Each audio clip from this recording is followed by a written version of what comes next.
प्रीतिकर, सुखद, सूक्ष्म, अति सूक्ष्म संवेदनाओं को साधक दृष्टा भाव से तटस्थ होकर अनुभव करता है।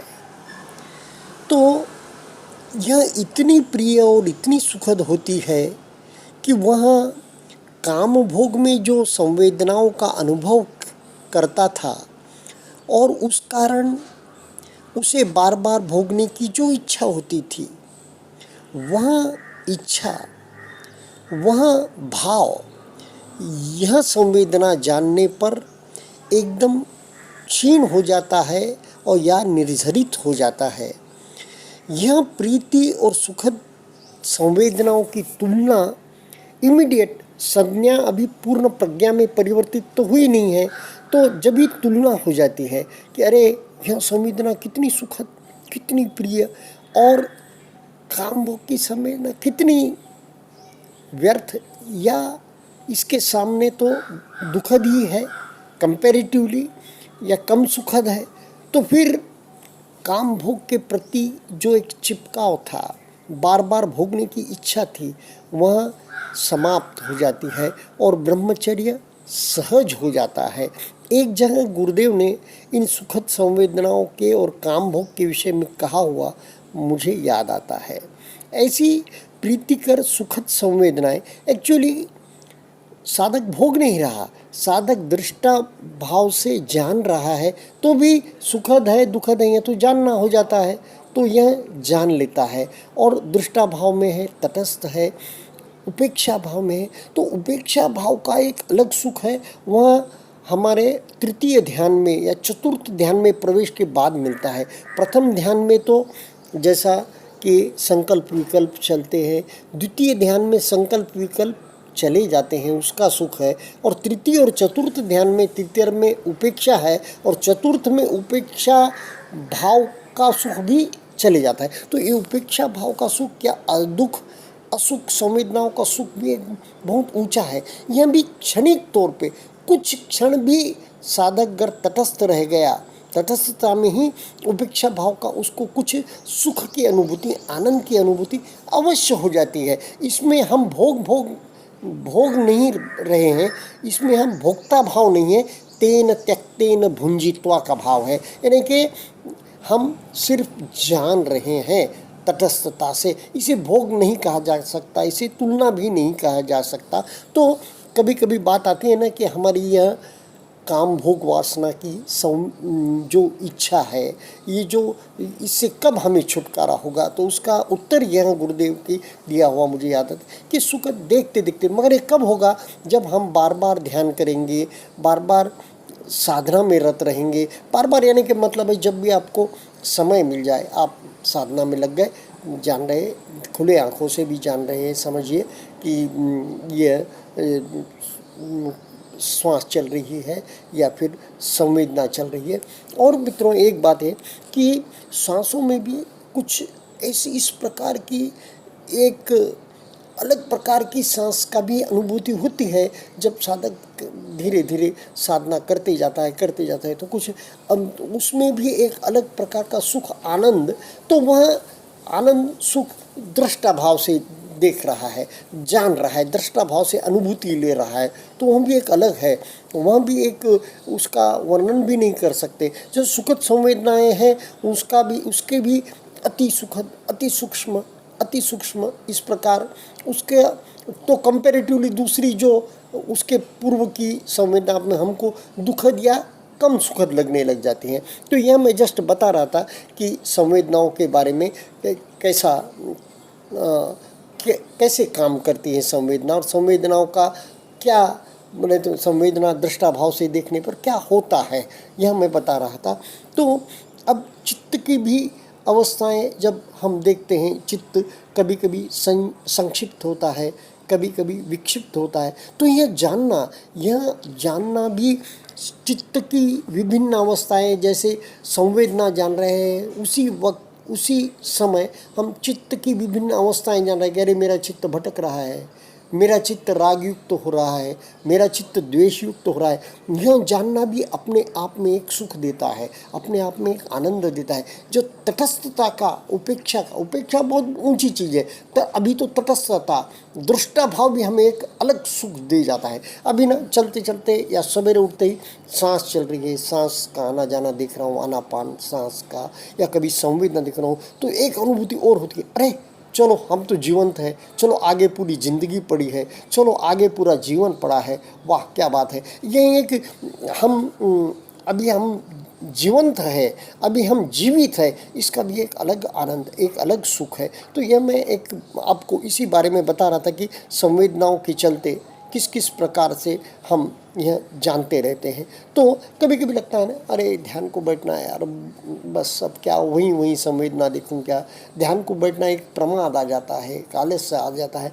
पर उसी वक्त एक जो जागरूक बुद्धि है, मन है, उससे नहीं, मुझे तो बैठना है, बस गुरु जी का आदेश है, मैं विपश्यना का साधक हूँ, मुझे बैठना है, इससे मुझे निश्चित रूप से अमूल्य लाभ मिलेगा, मुझे अद्वितीय लाभ मिलेगा, ऐसा समझकर मन को प्रेरित कर बैठ जाए। तो देखिए कभी कभी जब मन बेमन से, अमन से भी बैठ जाते हैं ना, तो एक अलग बिल्कुल ज़्यादा अच्छा अनुभव आता है, ज़्यादा अच्छा ध्यान लगता है। ऐसा कहूँ ज़्यादा अच्छा, तो ज़्यादा अच्छा या बुरा तो ध्यान होता नहीं।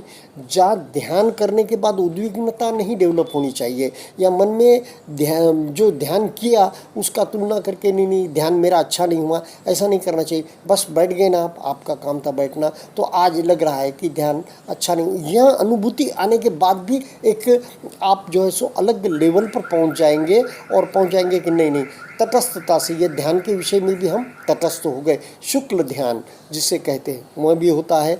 और जैसे कभी कभी ध्यान से उठने के बाद बहुत फ्रेश, वाह, तो जब क्या हो जाता है, ज़्यादा हम तटस्थ होते हैं ध्यान में, और ज़्यादा प्रिय या सुखद या संकल्प विकल्प हमारे ठीक तरह से चल रहे हैं, संकल्प विकल्प शुक्ल चल रहे हैं, ठीक चल रहे, तो फिर उसमें हम ये हो जाते हैं कि हमारा ध्यान ठीक हुआ। पर जब उद्विग्नता रहती है ध्यान में, दुखद संवेदनाएं चलती है, मन विक्षिप्त सा रहता है, मन द्वेष युक्त होता है, या विमुक्त या अविमुक्त मन, इस प्रकार यानी कि मोह युक्त या मोहविहीन मन, इस प्रकार चित्त जब होता है तब ध्यान से उठने के बाद लगता है। लेकिन जब भी हमने देख लेना चाहिए कि नहीं अब ये मैं जान रहा हूँ, तो यह भी बहुत ऊंची बात है कि मेरा मन विक्षिप्त है, ठीक है, जानते ही खुशी की लहर हमारे मन में दौड़ जानी चाहिए, जानते ही उसका आनंद हमारे मन में स्फुरित हो जाना चाहिए, आनंद का जिसे हम कह रहे हैं फ्लोरा फाउंटेन फूट जाना चाहिए कि अरे वाह, जान लिया मैंने तो मेरा मन विक्षिप्त था। इस प्रकार, या ध्यान में मुझे ये द्वेषयुक्त रहा, मैं बस जान लिए तो आप उससे बाहर आ गए, आप उससे बिल्कुल बाहर आ गए। इस प्रकार यानी कि यह जो जानना है द्वेषयुक्त है हमारा, या मन जो है सो विक्षिप्त है, यह भी एक बहुत ऊंची अवस्था होती है।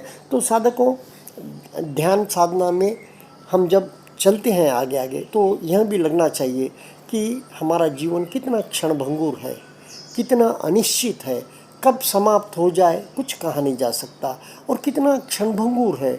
ये बहुत बड़ा लंबा और उबाऊ नहीं है, ये बहुत छोटा जीवन है, यह मालूम होना चाहिए। उसी प्रकार ये जीवन अमूल्य है, ये जीवन किसी भी कीमत पर देने जैसा नहीं है, तो किसी भी कीमत पर इससे आंका नहीं जा सकता, यह अमूल्य है। और उसी प्रकार यह भी लिखना चाहिए कि यह मानव जीवन जो मिला है ना, वाह, बहुत पुण्यों का कारण है, और ये मानव जीवन बड़ा दुर्लभ है, यह भी मालूम होना चाहिए। उसी प्रकार यह विपश्यना साधना का महत्व, यह कितनी अमूल्य साधना है और ये कितनी दुर्लभ साधना है, इसका भी मन को एक प्रकार से भावित होना चाहिए। चित्त में बार बार यह चीज़ें भावित होगी ना, तो आपको साधना के लिए प्रेरित करेगी। इसलिए मैं कह रहा हूँ कि चित्त में हमारे इस प्रकार का चिंतन भी आना चाहिए। तो गुरुदेव को भी लोग पूछते हैं कि बार बार नहीं वहीं गंभीर साधक भी कभी कभी गुरुदेव के पास अब मन में उठते भाव ऐसे तो चले जाते थे, कहते कि ये बार बार वहीं संवेदना क्या देखे। तो नहीं मित्रों, यह संवेदना हर बार आप इसका मतलब सूक्ष्मता से, गहराई से और चित्त को एक प्रकार से सूक्ष्म तीक्ष्ण करके नहीं देख रहे, नहीं नहीं तो यह हर संवेदनाओं में फर्क है। आज दुखद संवेदनाएं चल रही है, हम बैठे हैं ध्यान में और दुखद संवेदनाओं चल रही है, चलती है ना, देर तक बैठ जाने के बाद दुखद संवेदना के अनेक कारणों से आ जाती है। उसमें भी भेद है। जो एक कुछ दुखद संवेदनाएं चल रही है और आप तटस्थ हैं ना, उसे दृष्टा भाव से देख रहे हैं, तो वह भी प्रीतिकर लगने लग जाती है। या गुरुदेव कहते हैं ना, दुखद संवेदनाओं में से भी कहीं कहीं कुछ सूक्ष्म प्रवाह चलने लगते हैं, जो कि एक सुखद प्रवाह चलने लगते हैं। और दुखद संवेदनाएं भी अनेकों प्रकार की होती है। बस उसे देख के तटस्थ होकर कर उसे हम जानने लग गए तो उसमें भी हमें एक प्रीति लगने लगेगी। प्रीति यानी कि अटैचमेंट की प्रीति नहीं, यह है डिटैचमेंट की प्रीति कि देख किस प्रकार की दुखद है, यह मेरे को रोग के कारण चल रही है, देर तक बैठने के कारण चल रही है, कमाल है, अभी तो नहीं थी अब है। लेकिन इसमें भी अनित्य बोध है और अनित्य बोध के साथ साथ मन में भी एक प्रीति भाव या मन में भी एक प्रीति प्रमोद जाग जाता है, जो दुखद संवेदनाओं को देखने पर भी जागने लगता है। सुखद से तो जागता ही है, पर उससे भी उसको भी हमें दृष्टा भाव, तटस्थ भाव, अनित्य बोध से देखना चाहिए। तो फिर ये क्या हो जाता है, ध्यान में प्रगति हमारे होती जाती है। दुखद संवेदनाओं को भी उसके विभिन्न भेद को जानिए। गुरुदेव कहते हैं नामकरण नहीं करना, वो सब बिल्कुल सही है, लेकिन प्राथमिक अवस्था में साधक की अवस्था में दुखद संवेदनाओं में भी हमें विघटन, विश्लेषण, एनालिसिस करने आना चाहिए कि ये इस क्वालिटी की, ये उस क्वालिटी की है। इस प्रकार गुरुदेव ने तो कहा है कि इसमें नामकरण नहीं, इसमें कुछ ये नहीं, जाना और आगे बढ़ गए। फिर भी जब दुखद संवेदनाओं को हमको छोड़ना बड़ा मुश्किल हो जाता है, वैसे ही विचार कर एक दुखद संवेदनाएं जैसी छूटती नहीं, मैं देखा हूँ, मैंने अनुभव किया है कि विचार भी बस छूटते नहीं है।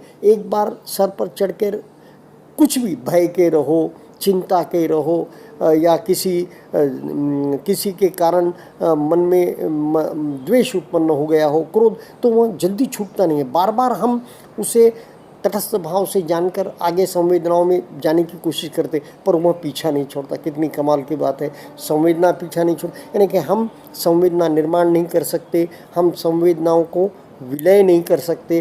तटस्थ रूप से देखना, विचारों का भी वैसा ही है, तटस्थ रूप से उन्हें जानना। उन्हें अगर हम अब संकल्प विकल्प बोझ लगने लग जाएंगे, कुछ समय बाद ऐसी अवस्था हमारी आ जाती है कि कोई भी संकल्प रहने दो, संकल्प विकल्प साधना में बैठते ही शुरू हो जाते हैं कभी कभी।